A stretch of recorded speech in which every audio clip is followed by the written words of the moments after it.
All right, good afternoon.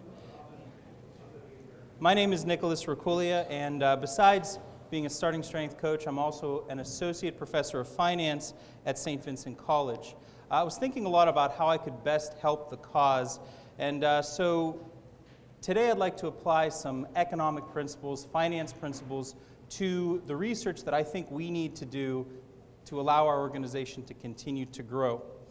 Before we talk about physical training, I'd like to talk a little bit about finance for just a second. So you have in front of you here a kind of a basic flow of how shareholder wealth with regards to a company is maximized. Each period, in periods 1 through T, management generates profits. The firm generates profits. And it's the goal of management to maximize profits every period. And if those profits are maximized over the long run, then shareholder wealth, which should be the primary goal of management, will also be maximized. So financial managers make two decisions, basically. Everything can be broken down into two decisions. The first is the investment decision, what to invest in, what type of real assets to purchase. The second is the financing decision, how do we pay for those assets. I'd like to transfer that idea to the coaching concept. So we have a series of training events. You work with your clients a finite number of times, maybe 3 times a week, maybe 4 times a week, but it's a finite number of times. And during those training sessions, your goal is to maximize physical wealth. Now, admittedly, Dr. Sullivan is credited for the term physical 401k, but I'd like to call it physical wealth for now, because I want you to think about it not just for retirement as you age, but also withdrawing from the account when you're on the field, when you're in a cage match, when you're doing some sort of physical activity, all right? So I want you to think about this in a very broad way, okay? So our training sessions should maximize physical wealth, and the management of our clients is our job as coaches, as personal trainers. We're there to maximize productivity, to maximize this account. So what is the investment decision of the coach or the personal trainer? The investment decision is what exercises to participate in, what exercises to do as a part of a training protocol. What's the financing decision? Well, how do we rebuild from those investments? All right, how do we prescribe sleep? How do we prescribe diet, etc.? All right, how much time that we rest in between these investments, how much time we rest in between workouts. So just like a financial manager can maximize profits in a single period by doing all sorts of financial shenanigans, our coach can also overload, move into that third stage of where the body's not able to adapt and recover, can overload our trainee in one of these periods. So we want to maximize without overloading. All right? These insane workouts are just as bad as poorly planned workouts. Okay, so this is the basic responsibility that I see that we as coaches have towards our trainees. And I'd like to fit this into what I call a novice optimal training program. All right? And I believe that there probably is a first best solution to this problem. But I think there are 2 necessary conditions for optimality. And I'm going to talk about each one first, but I want to mention that this only applies to novices. Okay, this model will not work for anyone who is intermediate and beyond. It only applies to novices. And the goal is to have good programs rise while bad programs fall into the dustbin of history. All right? Also, as you all know, this is training, not exercise. We're looking at long-term goals here. Okay, I think that optimal training best works when it focuses on one of the several expressions of fitness. And of course, today we're going to focus on strength, but I think a similar model can be built for agility. I think a similar model could be built for stamina or power. But today we're going to focus just on strength. And I think that the 2 underlying conditions that are necessary for an optimal training program are non-detrimentality, which I'll talk about in a second, and efficiency, which I'll talk about in a little bit. So what do I mean by non-detrimental? Non-detrimental just means that for any novice, increasing, say, strength does not damage the other 9 expressions of fitness, all right? So we're not doing any harm in the other areas. What does this probably preclude? Well, let's suppose that we are looking to build a model to optimize endurance. A marathon long, slow distance program might not be the best because maybe this type of thing is detrimental to strength. Maybe, all right? So we're going to ignore things that could hurt us and only focus on things that at least won't damage us. It will either improve or stay the same, okay? So non-detrimentality is the first necessary condition. The second is efficiency. Now, I make some notes. The references are at the end of the slides, but there are multiple examples in the literature of comparing one training protocol to another, all right? And I'd like to do it on the basis of efficiency, bang for your buck, the returns per gym hour spent. But how do we do that? How do we even begin a discussion on efficiency? I think there are some assumptions that we need. And the first is that whatever we're looking at must be quantifiable. So I'm looking at quantitative data versus qualitative data. So quantitative data would be things like distance run, time spent running a distance, weight on the bar, etc. This is contrasted with qualitative effects, things like I look better, I feel better. All right? So we're focusing only on that which can be measured, because that which can be measured can then be compared to other programs. One of the second assumptions that I think are crucial when developing optimality is the idea of completeness. Now, from an economist's point of view, completeness just means for any 2 sets of choices, A and B, either A is preferred to B is preferred to A, or A is indifferent to B. All right? So from economics, we're going to derive this concept of completeness. How do we apply it to physical training? Well, in this case, what I want to make sure we're doing is comparing apples to apples, all right? I want to make sure that the program, the starting strength protocol, is being compared to things fairly. And in this case, I think fairly would be system-wide or systemic, all right? So a program is complete in the sense that it is system-wide. You can't compare starting strength to a bench press routine. You need all sorts of weird results that way. So it is system-wide, okay? And once we have completeness, we're going to add one more assumption, which is transitivity.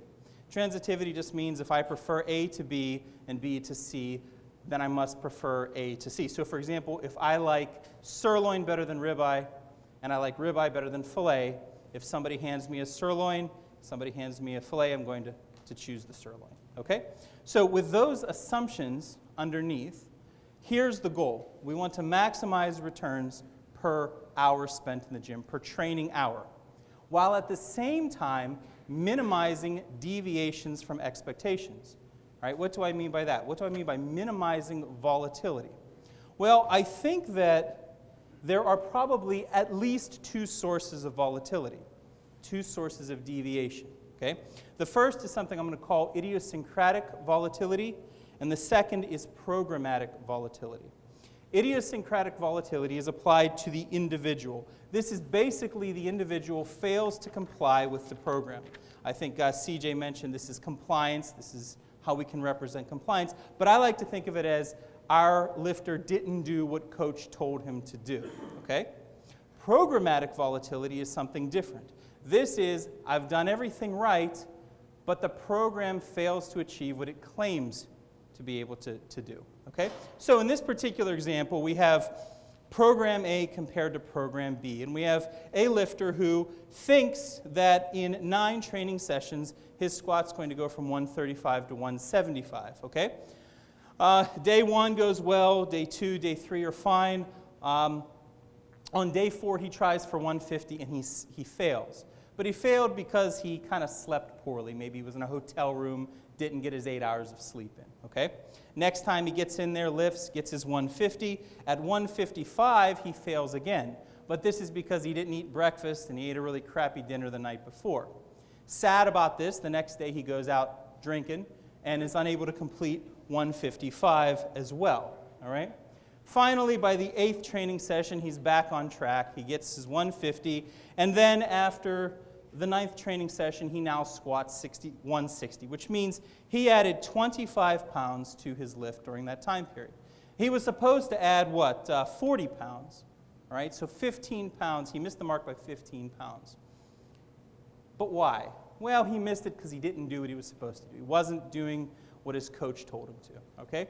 This is fundamentally different from the participant in Program B who eats correctly, who sleeps correctly, right, who does everything that he's supposed to do, yet he still fails on workouts 4, 6, and 7.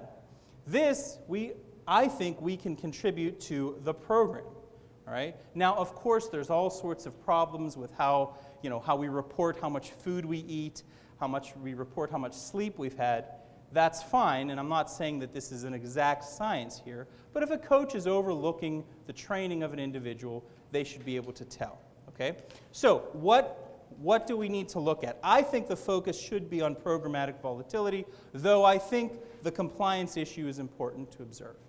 Are they independent? Well, for now, let's assume there is some independence, all right? As data grow, we can discover if certain types of lifters gravitate towards one program or another. And so maybe there is some interdependence of these variables. But for now, let's assume that programmatic volatility is unaffected or has our correlation of 0, right, with idiosyncratic volatility. Any questions before I continue on? Okay. All right. So here's a hypothesis, and unfortunately, we're not at the point where we can truly test it, and I'll tell you about this in a second. But the starting strength program for a novice is optimal in building strength. It provides the most increases per gym hour spent with the fewest deviations. Now, can we ever prove this to be true? Of course not. But what I would like to see is for us to build a body of evidence that showcases this efficiency and let other programs try to attack it. Let other programs try to beat what we show as our results, okay? In fact, I think it should be the beginning of a new type of economics. Maybe we could call it Keynesian economics. And at some point, I would like to assign gains coefficients to each of the major lifts. Okay, so that's the hypothesis. That's the basic model. Now, we were, at St. Vincent College, we were very excited because we started over the summer to collect a bunch of data, all right? And that data comes from the starting strength training logs, okay? These are the starting strength training logs that you all see on startingstrength.com, all right? The link is up there. You can go and observe different people and their usernames. And through the course of the summer, we collected a whole bunch of data. So if I could briefly thank the people who helped me get the data. These are the collectors: Matt, Andy, Laurie, Lawrence, Marie, Shenshen, Josh, Angie, Graham, Rabia, and JJ. Plus, we had 2 people who checked the data, all right? They would randomly pick usernames and go through and make sure that the data was correct, make sure that our lifters or our collectors put the correct weights, reps, sets, etc. So thank you to Nia and Brian for that. Also, I want to thank Matt Patterson, who's helping me now and going forward on statistical analysis, which is not my area of strength, and Solly for acting as a sounding board and helping me guiding me through the data. Okay, so what did we get? What type of information did we pull?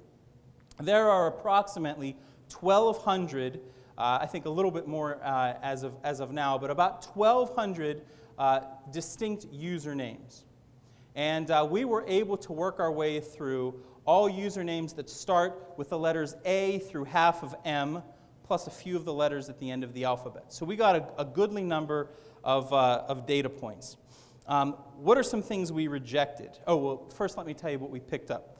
We picked up as much demographic data as was available, all right? So we were able to get, for the most part, the ages of the participants, the gender of the participants, most reported height and starting body weight, very few reported ending body weight, even less reported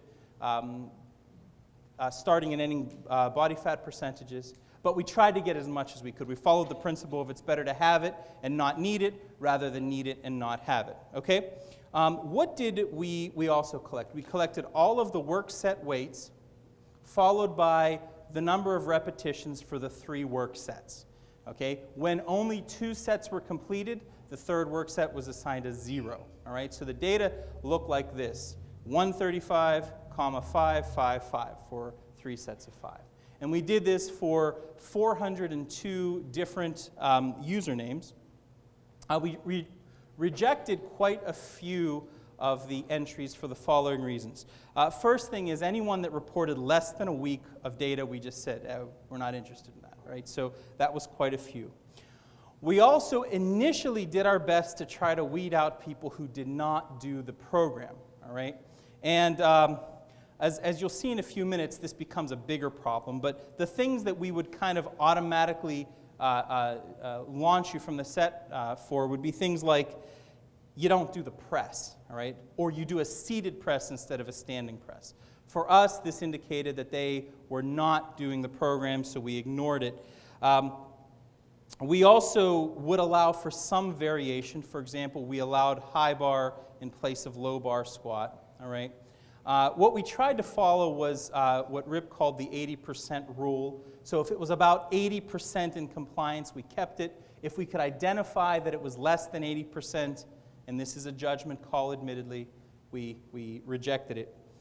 We looked at the 4 strength lifts: the press, the deadlift, the bench, and the squat. We ignored the power clean as it's an expression of power, and many of the people didn't do it. We tolerated some additional exercises. If they added rows in, we didn't reject them. We tolerated things like going hiking on Saturday, but if there was any sort of significant endurance training that would interfere with the adaptation, we didn't accept that. All right, so we felt that that was outside of the program. Okay, so I'm going to show some summary statistics of the program, of the data, but I want to talk a little bit about some of the limitations. And there are severe limitations to this data. So the first thing is, of course, you recognize this is observational data, okay? We observed the treatment effect. We did not control, there's no control group, okay? So this is just a study on people who chose to do the program, and it's just observational. It's also self-reported data, which we know has been used in the literature, but we have to kind of understand that these are people that self-selected to the Starting Strength website.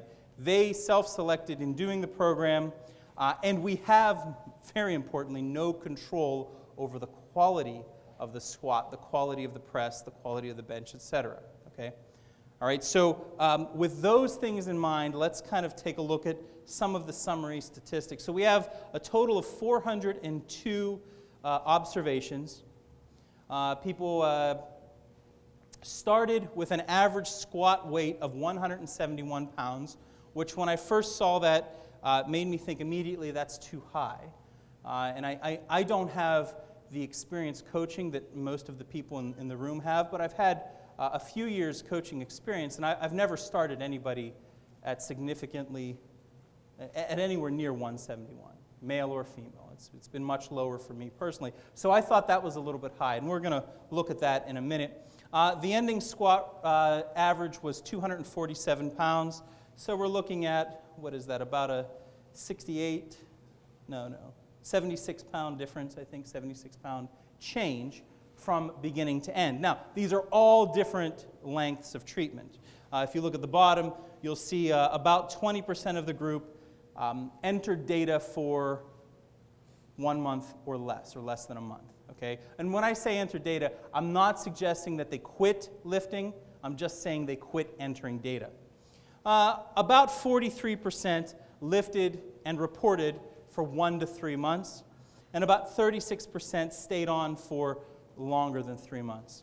Out of our group, the overwhelming majority are male, in a 10-to-1 ratio, male to female, all right? Which means a lot of our sample, we don't have a lot to work with for the female population, and that's unfortunate, but overwhelming male to female. The median age was 29 29 was the median age. And you can see the differences. They kind of make sense, don't they? People weigh a little bit more as they get older.